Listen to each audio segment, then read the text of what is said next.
What if you confessed to murder, not because you did it, but because your mind was tricked into believing it? What if a whisper in the wrong state of mind could send you to prison for 25 years? In this episode, we reveal how the justice system weaponized hypnosis, turning fragile memories into fake confessions and innocent people into convicted killers. You're watching Crime Cipher, where we unravel the stories law enforcement couldn't explain and the media chose to forget. Subscribe if you believe truth should never be distorted by suggestion, and real justice should never be hypnotized. In today's episode of Crime Cipher, we uncover the shocking truth behind confessions that were never real. Words spoken not from guilt, but from confusion, manipulation, and mental exhaustion. From the cold walls of interrogation rooms to the haunting silence of prison cells, these stories reveal just how dangerously fragile memory can be when hypnosis enters the justice system. Some of these men served decades for crimes they didn't commit, until DNA set the record straight. If you believe the mind is powerful, but also vulnerable, hit that like button. If you think the justice system needs to be held accountable, subscribe to Crime Cipher right now. What happens under the hypnotic gaze? Forensic hypnosis was once hailed as a tool to uncover buried memories. Investigators believed that a suggestible mind could fill gaps in evidence. But decades of research have shown that hypnosis doesn't unlock the truth. It creates a distorted mirror. Under hypnosis, people become highly suggestible. They may begin to feel certain events happened when they did not, or even invent details. This technique became popular in the 1980s and 1990s, captured public imagination, and captured innocent people in a web of false memory. Today, hypnosis as a method of interrogation is being banned in states like Texas, and its credibility lies in ruins. The question isn't whether it can make someone confess, it's how many lives it's destroyed in the process. Frank Sterling, a false story told under duress. Frank Sterling was a soft-spoken man who found himself in the worst possible place after a girl was found murdered nearby.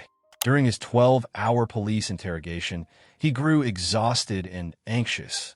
Hypnosis was offered as an aid to memory, but it became a trap. Under the hypnotic state, Sterling confessed, detailed claims that didn't align with physical evidence, yet he stuck to them under questioning. He immediately recanted. Convicted in 1988, he spent 18 years behind bars before DNA evidence cracked the case wide open. Thanks to the Innocence Project, Frank was exonerated in 2010. His case remains a stark reminder that when memory becomes a suggestion, justice becomes tentative. Larry Driskill, a modern-day coerced confession. Even recent cases aren't immune. In 2015, Larry Driskill, a hardworking man from rural Texas, found himself accused of a crime he never committed. Under police hypnosis, he began recalling details: an informant, a hidden weapon, a crime scene, all prompted by leading questions from Detective Holland. At one point, Driskill described events he simply couldn't have witnessed. He later said he lost all sense of time, unable to discern reality. No witness, no trace evidence, nothing physical tied him to the case. When the recordings became public, critics and experts denounced the entire process. Larry walked free, but his name still bears the stain of a confession that never should have existed in the first place. Gary Schaefer, when judges intervened too late. Hypnosis isn't just dangerous, it's unpredictable. In 1984, Gary Schaefer was arrested in connection with a violent crime. Under hypnosis, he answered questions and eventually confessed. But when he appeared before a judge, the court recognized something wrong. There were no corroborating facts to support his narrative. The judge threw out the charges, calling the hypnosis legally unreliable.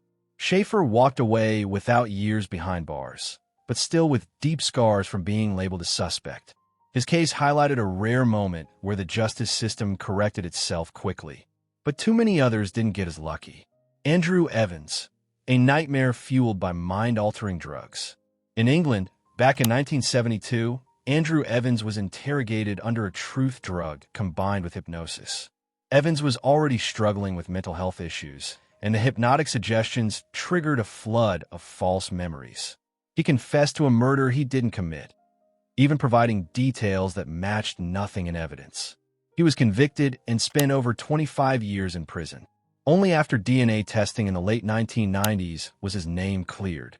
His case laid bare the terrifying combination of hypnosis, drugs, and a fragile mind, fuel for false confessions and broken lives. Where memory fails and the system falls short. Experts like psychologist Elizabeth Loftus have shown that memory is fragile, not a tape recording, but a reconstructive process. Under hypnosis, the mind can fill in gaps with imagined events, making confessions feel real to the person. Forensic hypnosis amplifies this flaw. As a result, states like Texas are banning testimony born from hypnotic interrogation. Courts are demanding stricter rules.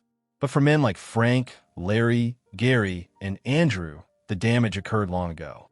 These cases show that when memory becomes malleable, one of the most disturbing patterns in these cases is how quickly a hypnotically induced confession becomes evidence. Once someone says, "I did it," even if under mental duress, investigators often stop looking further.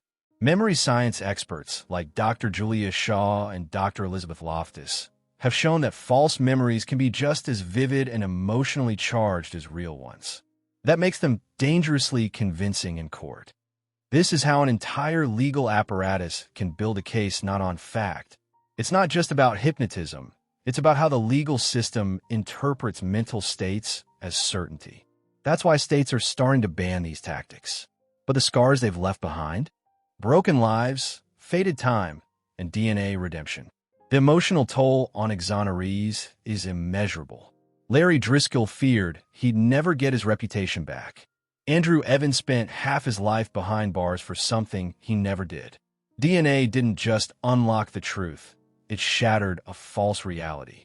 As forensic science surged forward, it revealed how easily coerced confessions could trap someone for decades.